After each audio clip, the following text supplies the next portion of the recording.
ایک مرتبہ رسول خدا صلی اللہ علیہ وسلم مسجد نبوی میں تشریف لائے، دیکھا حضرت عمر رضی اللہ تعالیٰ عنہ قرآن کی تلاوت کر رہے ہیں، دوسرے کونے میں دیکھا حضرت ابوبکر قرآن کی تلاوت کر رہے ہیں، ایک کونے میں عمر اللہ اللہ کر رہا ہے، دوسرے کونے میں ابوبکر اللہ اللہ کر رہا ہے۔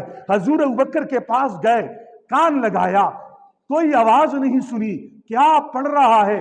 پوچھا ابوبکر کیا پڑھ رہے ہو؟ فرمایا میں اللہ کا کلام قرآن پڑھ رہا ہوں۔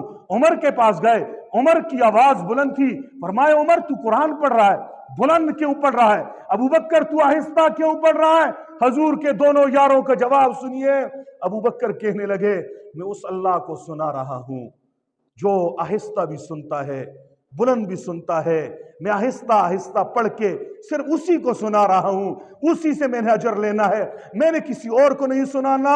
عمر تو کیوں کر رہا ہے؟ فرمایا سنا تو اللہ کو رہا ہوں، جلا مکہ کے مشرکوں کو رہا ہوں جو اللہ کے نام سے قرآن سننے سے جلتے، میں انہیں جلانے کے لیے اور اپنے اللہ کو منانے کے لیے قرآن پڑھ رہا ہوں۔